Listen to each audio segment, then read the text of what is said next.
തിരിച്ചെത്താം. കെ.സി. ഉണ്ണികൃഷ്ണൻ കൂടി ചേരുന്നുണ്ട്. ഉണ്ണി, പ്രധാനമന്ത്രിയുടെ സന്ദർശനത്തെ കേരളം പ്രതീക്ഷയോടാണ് ഉറ്റുനോക്കുന്നത്. വയനാട്ടിലെല്ലാം നഷ്ടപ്പെട്ടവർക്ക് ഇനി അവരെ ചേർത്ത് പിടിക്കുക എന്നുള്ളതാണ്. അത് സംസ്ഥാനത്തിന് മാത്രം ചെയ്യാൻ കഴിയുന്ന ഒരു കാര്യമല്ല. നിരവധി സന്നദ്ധ സംഘടനകൾ, വ്യക്തികളൊക്കെ ധനസഹായം നീട്ടുന്നുണ്ടെങ്കിൽ പോലും കേന്ദ്ര സഹായം അനിവാര്യമാണ്. അക്കാര്യത്തിൽ സംസ്ഥാനം കൃത്യമായ രീതിയിൽ പ്രധാനമന്ത്രിക്ക് മുന്നിൽ വിവരങ്ങളെല്ലാം അവതരിപ്പിച്ചിട്ടുണ്ട്. അദ്ദേഹത്തിനും നേരിട്ട് ഈ കാര്യങ്ങളെല്ലാം ബോധ്യപ്പെട്ടിരിക്കുന്നു. ഏതൊക്കെ രീതിയിലുള്ള ഒരു പാക്കേജ് കേന്ദ്രത്തിൽ നിന്നും നമുക്ക് പ്രതീക്ഷിക്കാം? ലിബീഷ്, തീർച്ചയായും സംസ്ഥാനത്തെ സംബന്ധിച്ച് ഏറ്റവും നിർണായകമായ ഒരു യോഗമാണ് കളക്ടറേറ്റിൽ ചേർന്നുകൊണ്ടിരിക്കുന്നത്. എന്തായാലും പ്രധാനമന്ത്രി ഇന്ന് ഈ വയനാട്ടിലെ സാഹചര്യങ്ങളെല്ലാം തന്നെ നേരിട്ട് കണ്ട് നിരീക്ഷിക്കുന്ന ഒരു സാഹചര്യമുണ്ടായി. അതിനുശേഷം അദ്ദേഹം ദുരിതബാധിതരെ നേരിൽ കണ്ട് അവരുടെ പ്രശ്നങ്ങൾ ചോദിച്ചറിയുന്നു, ചികിത്സയിലുള്ളവരെ നേരിട്ട് കാണുന്നു. എന്തായാലും ഈ ദുരന്തത്തിൻ്റെ ഒരു വ്യാപ്തി അദ്ദേഹത്തിന് തീർച്ചയായും മനസ്സിലായി എന്ന് തന്നെയാണ് ഇതിലൂടെ മനസ്സിലാക്കുന്നത്. കൂടാതെ ഈ കൽപ്പറ്റയിലേക്ക് വന്നത് ഹെലികോപ്റ്ററിലായിരുന്നു. അപ്പോൾ അവിടെ ഒരു വ്യോമ നിരീക്ഷണവും പ്രധാനമന്ത്രി നടത്തുകയുണ്ടായ. വ്യോമ നിരീക്ഷണത്തിൽ ഈ മുണ്ടക്കൈ അടക്കമുള്ള പ്രധാനപ്പെട്ട ഈ മേഖലകളെല്ലാം തന്നെ കൃത്യമായി നിരീക്ഷിക്കുകയും അതിന് ഒരു ഉദ്യോഗസ്ഥൻ ഈ കാര്യങ്ങളെല്ലാം തന്നെ വിശദമായി തന്നെ പ്രധാനമന്ത്രിയോട് സംസാരിക്കുകയും ചെയ്യുന്നുണ്ടായിരുന്നു. അപ്പോൾ ഇക്കാര്യത്തിലെല്ലാം തന്നെ പ്രധാനമന്ത്രി കൃത്യമായ രീതിയിൽ അദ്ദേഹത്തിന് ഈ കാര്യങ്ങളെല്ലാം തന്നെ മനസ്സിലായിട്ടുണ്ടെന്ന് തന്നെയാണ് വ്യക്തമാവുന്നത്. കൂടാതെ മറ്റൊരു കാര്യമെന്ന് പറയുന്നത് നേരത്തെ അതായത് ഈ ഉരുൾപൊട്ടലിൻ്റെ വ്യാപ്തി പ്രകടമാവുന്ന ഫോട്ടോകളടക്കം അദ്ദേഹം നോക്കുന്ന ഒരു സാഹചര്യം ഉണ്ടായിരുന്നു ഈ ഹെലികോപ്റ്റർ യാത്രയിൽ, വ്യോമ നിരീക്ഷണത്തിനിടയിൽ. അപ്പോൾ അത്തരത്തിൽ കൃത്യമായി ഇതിൻ്റെ വ്യാപ്തി എത്രത്തോളം ആണെന്ന് ധരിപ്പിക്കാനായിട്ട് സംസ്ഥാനത്തിന് കഴിഞ്ഞു എന്നുള്ളത് തന്നെയാണ് ഏറ്റവും പ്രധാനമായുള്ള കാര്യം. പ്രധാനമന്ത്രിക്കൊപ്പം മുഖ്യമന്ത്രി ഉണ്ടായിരുന്നു, ഗവർണർ ഉണ്ടായിരുന്നു, സഹമന്ത്രി സുരേഷ് ഗോപി ഉണ്ടായിരുന്നു. ആ രീതിയിൽ ഒരു വലിയൊരു സംഘം തന്നെയാണ് വയനാട്ടിലേക്ക് ഈ സംഘർഷബാധിത മേഖല അല്ലെങ്കിൽ ദുരന്തബാധിത മേഖലയിലേക്ക് എത്തിയതെന്നതാണ് ഏറ്റവും പ്രധാനമായി എടുത്തു പറയേണ്ട കാര്യം. അപ്പോൾ ആ രീതിയിൽ അദ്ദേഹം വരുന്നു, അവിടുത്തെ കാര്യങ്ങളെല്ലാം തന്നെ നേരിട്ട് മനസ്സിലാക്കുന്നു. 1/2 കിലോമീറ്ററോളം അദ്ദേഹം നടന്നാണ്, ബേലിപ്പാലത്തിൻ്റെ സമീപത്ത് 1/2 കിലോമീറ്ററോളം അദ്ദേഹം നടന്നാണ്, ആ റോഡിൽ നടന്നാണ് അദ്ദേഹം ഈ കാര്യങ്ങളെല്ലാം തന്നെ നിരീക്ഷിച്ചത്. അവിടുത്തെ ഒരു സാഹചര്യം കൃത്യമായും പ്രധാനമന്ത്രിക്ക് മനസ്സിലാക്കാൻ കഴിഞ്ഞു എന്നുള്ളത് തന്നെയാണ്. അതിനുശേഷം ആളുകളെ, അതായത് ദുരിതബാധിതരെ നേരിൽ കാണുന്നു, അവരുടെ പ്രശ്നങ്ങൾ ചോദിച്ച് മനസ്സിലാക്കുന്നു. അതോടൊപ്പം തന്നെ ചികിത്സയിലുള്ളവരെ, പരിക്ക് പറ്റിയ ആളുകളെല്ലാം തന്നെ കാണുന്നു, അവരുടെ പശ്ചാത്തലം മനസ്സിലാക്കുന്നു. ആ രീതിയിൽ കൃത്യമായ രീതിയിൽ ദുരന്തത്തിൻ്റെ വ്യാപ്തി എന്തെന്ന് കൃത്യമായി പ്രധാനമന്ത്രിക്ക് മനസ്സിലാക്കാൻ കഴിഞ്ഞു എന്നതാണ് ഈ സന്ദർശനത്തിലൂടെ വ്യക്തമാകുന്നത്. അതിനുശേഷമാണ് ഇപ്പോൾ നിർണായകമായ അവലോകന യോഗം കളക്ടറേറ്റിൽ പുരോഗമിക്കുന്നത്. അവലോകന യോഗത്തിൽ മുഖ്യമന്ത്രി പങ്കെടുക്കുന്നുണ്ട്, ഗവർണർ പങ്കെടുക്കുന്നുണ്ട്, സുരേഷ് ഗോപി സഹമന്ത്രിയുണ്ട്. അതോടൊപ്പം തന്നെ മന്ത്രിസഭാ ഉപസമിതി, കെ രാജൻ, മന്ത്രി മുഹമ്മദ് റിയാസ് അടക്കമുള്ള ആളുകൾ ഉൾപ്പെടുന്ന മന്ത്രിസഭാ ഉപസമിതി, ടി സിദ്ദിഖ് MLA അടക്കമുള്ള ആളുകൾ, ഉദ്യോഗസ്ഥർ, സൈനിക ഉദ്യോഗസ്ഥരടക്കം മുതിർന്ന ഉദ്യോഗസ്ഥരടക്കം ചീഫ് സെക്രട്ടറി അടക്കമുള്ള ആളുകൾ ഈ യോഗത്തിൽ പങ്കെടുക്കുന്നുണ്ട്. എന്നാൽ ഈ യോഗത്തെ സംബന്ധിച്ച് നോക്കുമ്പോൾ സംസ്ഥാനം മുന്നോട്ട് വെക്കുന്ന പ്രധാനപ്പെട്ട ആവശ്യം വയനാട് ദുരന്തത്തെ ഒരു ദേശീയ ദുരന്തമായി പ്രഖ്യാപിക്കണമെന്ന് തന്നെയാണ്. സംസ്ഥാനത്തിൻ്റെ ഒരു അല്ലെങ്കിൽ ഈ വയനാട് ദുരന്തവുമായി ബന്ധപ്പെട്ട് ഉണ്ടായ നാശനഷ്ടങ്ങളെല്ലാം തന്നെ പരിഹരിക്കണം. അതോടൊപ്പം തന്നെ വയനാട്ടിലെ ഈ മേഖലയെ പുനർനിർമ്മിക്കണം. അതിനായി മറ്റൊരു സ്ഥലം കണ്ടെത്തണം. 400ഓളം വീടുകൾ നഷ്ടപ്പെട്ടിട്ടുണ്ട്, അതിലെല്ലാം തന്നെ പരിഹാരം കണ്ടെത്തണം.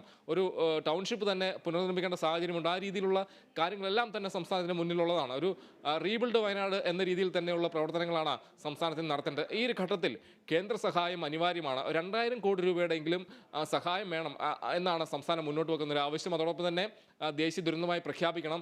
ഇതിലെല്ലാം തന്നെ ഒരു അടിയന്തരമായൊരു പ്രഖ്യാപനം, എത്രയും പെട്ടെന്നൊരു അടിയന്തര സഹായം കേന്ദ്രത്തിൻ്റെ ഭാഗത്ത് നിന്ന് സംസ്ഥാനത്തിന് ഉണ്ടാകണമെന്ന് തന്നെയാണ് സംസ്ഥാനം മുന്നോട്ട് വെക്കുന്ന ആവശ്യം. അത്തരത്തിലൊരു തീരുമാനം ഉണ്ടാകുമെന്ന് തന്നെയാണ് സംസ്ഥാനം പ്രതീക്ഷിക്കുന്നത്. എന്തായാലും ഈ അവലോകന യോഗത്തിന് ശേഷം ഇതിലെല്ലാം ഒരു കൃത്യമായൊരു വ്യക്തത വരുമെന്ന് തന്നെയാണ് നമ്മൾ പ്രതീക്ഷിക്കുന്നത്. എന്തായാലും മുഖ്യമന്ത്രി അടക്കമുള്ള ആളുകൾ ആ യോഗത്തിലുണ്ട്. അതിനുശേഷം എന്തായാലും മന്ത്രിസഭാ ഉപസമിതി, റിയാസ് സൂചിപ്പിച്ച പോലെ തന്നെ മന്ത്രിസഭാ ഉപസമിതി ചിലപ്പോൾ മാധ്യമങ്ങൾ കാണാനുള്ള സാധ്യതയുണ്ട്. ആ രീതിയിൽ യോഗ തീരുമാനങ്ങളെല്ലാം തന്നെ നമുക്ക് പ്രതീക്ഷയുണ്ടാവും എന്ന് തന്നെയാണ് ഇപ്പോൾ മനസ്സിലാക്കുന്നത്. എന്തായാലും പ്രധാനമന്ത്രി ഈ ദുരന്തത്തിൻ്റെ വ്യാപ്തി നേരിട്ട് കണ്ട് മനസ്സിലാക്കുന്നു. അതിനുശേഷം മറ്റ് ആളുകളെല്ലാം തന്നെ കാണുന്നു.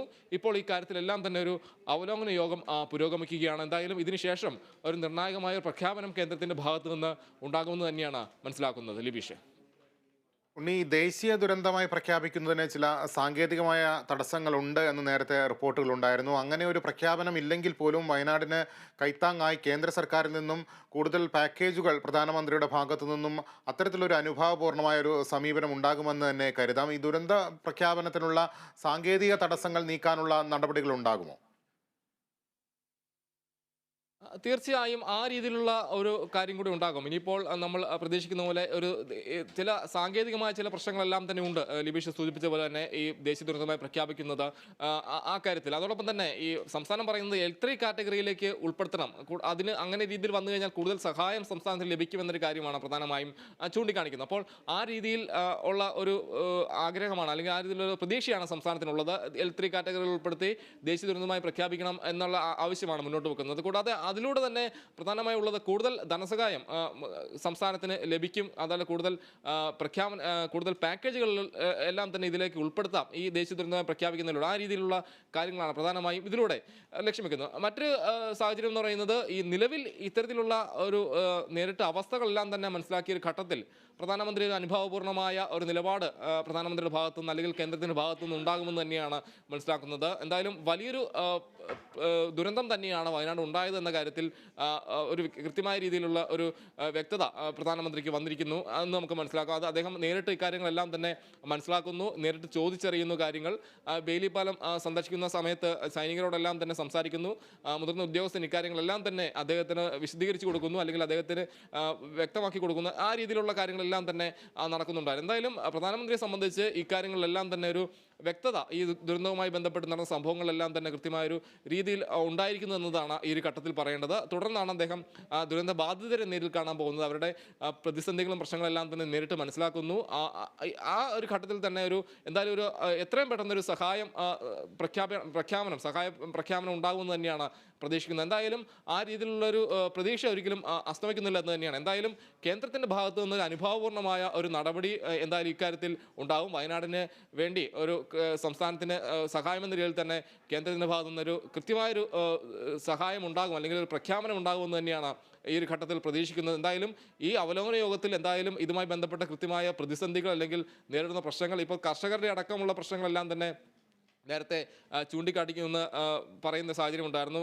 കെ രാജൻ മന്ത്രി ഇക്കാര്യം നേരത്തെ വ്യക്തമാക്കിയിരുന്നു. അപ്പോൾ കാർഷിക കുടിശ്ശിക അടക്കമുള്ള കടമടക്കമുള്ള കാര്യങ്ങളെല്ലാം തന്നെ ഒരു വശത്തുണ്ട്. അത്തരത്തിലുള്ള പ്രതിസന്ധികളെല്ലാം തന്നെ ഒരു ഭാഗത്തുണ്ട്. അപ്പോൾ അതെല്ലാം തന്നെ നിലനിൽക്കുന്ന ഒരു സാഹചര്യമാണ്. ഇതെല്ലാം കൂടെ പരിഗണിച്ച് ഏത് രീതിയിൽ ഇത് മുന്നോട്ട് കൊണ്ടുപോകും അല്ലെങ്കിൽ പരിഹരിക്കാൻ കഴിയും എന്ന അടക്കമുള്ള കാര്യങ്ങളെല്ലാം തന്നെ ഈ അവലോകന യോഗത്തിന് ശേഷം തീരുമാനമാകുമെന്നാണ് പ്രതീക്ഷിക്കുന്നത്. എന്തായാലും അവിടെ കളക്ടറേറ്റിൽ അവലോകന യോഗം പുരോഗമിക്കുകയാണ്. പ്രധാനമന്ത്രി, മുഖ്യമന്ത്രി, അതോടൊപ്പം തന്നെ ഗവർണറുണ്ട്, സുരേഷ് ഗോപി സഹമന്ത്രിയുണ്ട്, മന്ത്രിമാരുണ്ട്, ചീഫ് സെക്രട്ടറി അടക്കമുള്ള ആളുകളുണ്ട്.